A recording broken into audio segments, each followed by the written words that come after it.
Students, अब तक हमने प्रश्नावली 1.2 अच्छी तरीके से खत्म कर दिया। ठीक है, अब हमें शुरू करना है प्रश्नावली 1.3। लेकिन हम लोग प्रश्नावली 1.3 पढ़ने से पहले, शुरू करने से पहले उसमें कौन सा रूल्स लगेगा वो रूल्स हमें पता होना चाहिए। ठीक है, तो यहाँ पर इस वीडियो में आपको प्रश्नावली 1.3 का बेसिक रूल्स बताया जाएगा। ठीक है, क्योंकि आपको अगर रूल्स पता है, समझ में आ रहा है नियम क्या है, तभी आप उसको क्वेश्चन पर अप्लाई करके और सवाल हम लोग सॉल्व कर सकते हैं। ठीक है, तो चलिए इसमें देखते हैं कि प्रश्नावली 1.3 में कौन कौन से रूल्स हमें बताना चाहिए ताकि हम उस प्रश्नावली के सवाल को सॉल्व करें। तो यहाँ पर देखिए कम से कम 5 रूल्स है।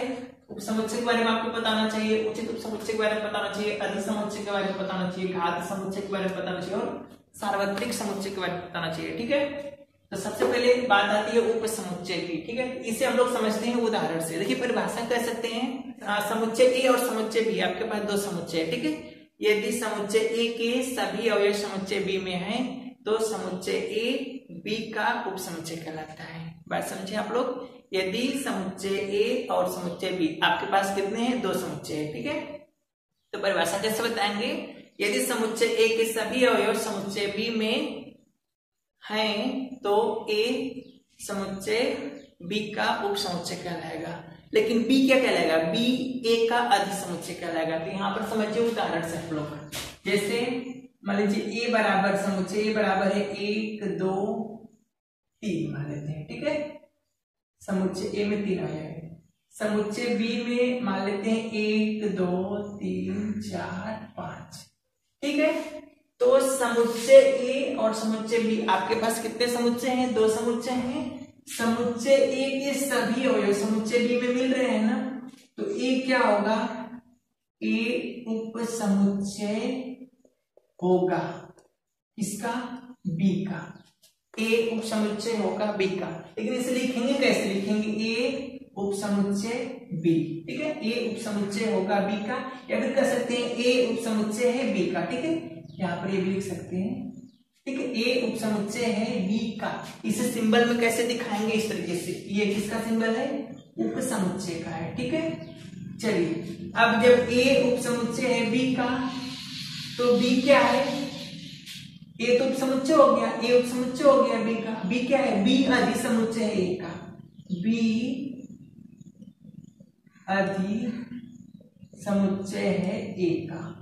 आप बात समझ गए होंगे, ए में कम अवयव है लेकिन जो भी अवयव है सब बी में शामिल है, इसलिए ए उपसमुच्चय है बी का। ठीक है, बी में अधिक अवयव है इसलिए बी अधिसमुच्चय है ए का। जिसमें अधिक अवयव वह अधिसमुच्चय होगा, जिसमें कम अवयव वह उपसमुच्चय होगा। लेकिन ध्यान रहे कि जो कम अवयव वाला समुच्चय रहेगा वह सभी अधिक वाले में मिलना चाहिए। ठीक है, अब एक बात और है, तो अधिसमुच्चय का कोई सिंबल नहीं है भाई। उपसमुच्चय का तो सिंबल है इस प्रकार से, लेकिन अधिसमुच्चय का कोई सिंबल नहीं है। अब एक बात और है, मान लीजिए हम यहाँ पर एक ले लेते हैं सी।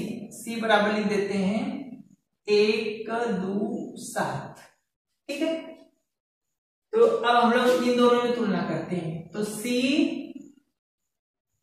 ये हो गया सी और ये उपसमुच्चय का सिंबल हो गया, हम बी से तुलना करते हैं। तो क्या सी उपसमुच्चय है बी का? तो सी के सभी अवयव बी में नहीं मिल रहे हैं, इसलिए सी उपसमुच्चय नहीं है बी का। आपको ये बताना था कि उपसमुच्चय नहीं है तो उसका सिंबल क्या होगा।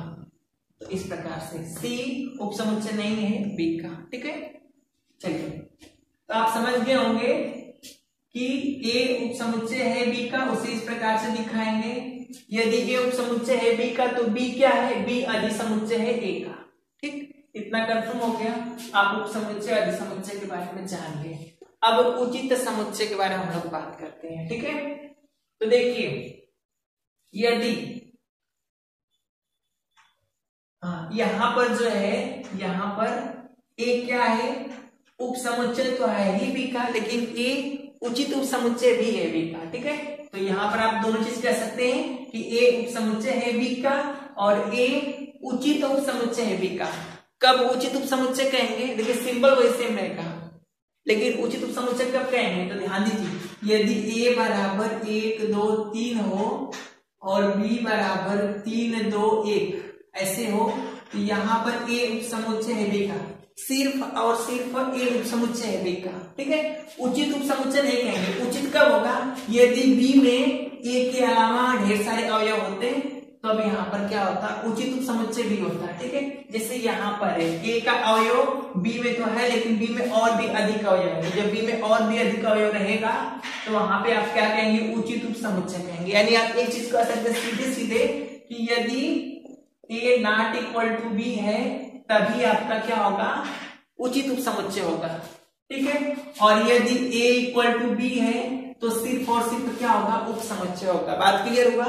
यदि ए और बी दोनों समुच्चय बराबर हैं तो केवल उपसमुच्चय होगा, और यदि ए और बी दोनों बराबर नहीं है तो उपसमुच्चय भी होगा और उचित उपसमुच्चय भी होगा। ठीक है, क्लियर। चलिए अब हम लोग चलते हैं घात समुच्चय में। तो घात समुच्चय के बारे में आप लोग यहाँ पे जाएंगे।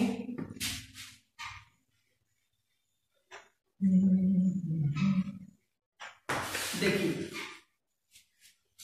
मान लीजिए कि समुच्चय ए में 2 अवयव है। ठीक है, यदि हमें समुच्चय ए के अवयवों का उपसमुच्चय लिखना होगा, यानी कि समुच्चय ए से कितने उपसमुच्चय बन सकते हैं ये लिखना होगा, तो कैसे लिखेंगे, तो सबसे पहले पता कर लेंगे फार्मूला से। तो उप समुच्चयों की संख्या किस फार्मूला से निकालते हैं, 2 घाती n से। n का मान यहाँ पर कितना है, 2 अवयव है तो n का मान 2 हो जाएगा, तो कितना होगा 4। यानी कि समुच्चय ए के उपसमुच्चयों की संख्या कितना होगा, 4 होगा। अब कैसे लिखेंगे, तो देखिए पहला उपसमुच्चय 1 हो जाएगा, दूसरा उपसमुच्चय ये वाला हो जाएगा, तीसरा में हम दोनों को शामिल कर सकते हैं, और प्रत्येक समुच्चय का, किसी भी समुच्चय के यदि हम उपसमुच्चय लिख रहे हैं तो एक अवयव 5 में से रहेगा। ठीक है, देखिए 4 था और 4 हो गया टोटल। अब इन चारों उपसमुच्चयों को यदि हम एक ब्रैकेट में बंद कर दें तो पूरा मिलाकर क्या कहलाएगा, घात समुच्चय। यानी परिभाषा क्या बन गया कि उप समुच्चयों के समुच्चय को या फिर उप समुच्चयों के समूह को क्या कहते हैं, घात समुच्चय कहते हैं। इसका आप नाम कुछ भी दे सकते हैं, मान लीजिए हम पी दे रहे हैं। ठीक है, चलिए आप ये कह सकते हैं पी ए। इससे हो गया कि समुच्चय ए का घात समुच्चय। ठीक है ना, पी से होता है पावर। ठीक है, पावर मतलब होता है घात, तो समुच्चय ए का पावर सेट। ठीक है, चलिए आप समझ गए होंगे घात समुच्चय की, किसी भी समुच्चय के उप समुच्चयों की समुच्चय को या उप समुच्चयों के समूह को क्या कहते हैं, घात समुच्चय कहते हैं। ठीक है, सीधे सीधे एक लाइन में उप समुच्चयों के समूह को घात समुच्चय कहते हैं। ठीक, अब आता है सार्वत्रिक समुच्चय। तो मान लीजिए ए बराबर 1 है, 3 है, 5 है। ठीक, बी बराबर 2 है, 4 है, 6 है, इस प्रकार से। ठीक है, हमें सार्वत्रिक समुच्चय समझना है। तो आपके पास जैसे ए बी सी डी बहुत सारा समुच्चय है। ठीक है, अब हमें ऐसा समुच्चय बताना है जिसमें ए बी सी डी सभी मिल जाए। ठीक है ना, तो सार्वत्रिक समुच्चय के सबसे पहले सिंबल जानिए, यू से इसे व्यक्त करते हैं। ठीक है, और सार्वत्रिक समुच्चयों का जो उप समुच्चय होता है उसे अन्य अंग्रेजी वर्णमाला के अन्य अक्षरों से और कैपिटल लेटर में व्यक्त करते हैं। तो जो आप अब तक पढ़ रहे थे जितने भी समुच्चय वो तब क्या थे, वो सब क्या थे, सार्वत्रिक समुच्चय का उप समुच्चय था। ठीक है, तो आप सार्वत्रिक समुच्चय में क्या पढ़ लिए कि जितने भी समुच्चय हैं यदि सबको हम मिक्स करके एक नया समुच्चय बना दे तो वह क्या कहलाएगा, सार्वत्रिक समुच्चय कहलाएगा। ठीक है, तो यहाँ पर आप क्या लिख सकते हैं, 1 2 3 4 5 6। ठीक है, आगे बढ़ा सकते हैं, कोई दिक्कत नहीं है। ठीक, तो आप क्या समझे यहाँ से कि सभी समुच्चयों के समुच्चय को सार्वत्रिक समुच्चय कहते हैं। ठीक है, समुच्चयों के समुच्चय को सार्वत्रिक समुच्चय कहते हैं, और जितने भी ये सब समुच्चय आप पढ़ रहे थे वो सब क्या है, सार्वत्रिक समुच्चय के उप समुच्चय हैं। ठीक, तो आप समझ गए होंगे। अब हम लोग इसका प्रश्नावली 1.3 से संबंधित कुछ सवाल है, इसे आप सॉल्व करिएगा। नियम समझ गए होंगे, नियम नहीं समझ में आता आप दोबारा वीडियो से देखिए, नियम समझ में आ जाएगा। ठीक है, तो अब आप इस प्रश्नावली का सवाल लगाइएगा, बाकी अगले वीडियो से मैं सवाल बताऊंगा, लेकिन आप सॉल्व करने की कोशिश करिए। यदि आप सॉल्व कर ले रहे हैं इसका मतलब रूल समझ गए हैं। ठीक है, तो अगले वीडियो हम लोग शुरू करेंगे इसका सवाल लगाना।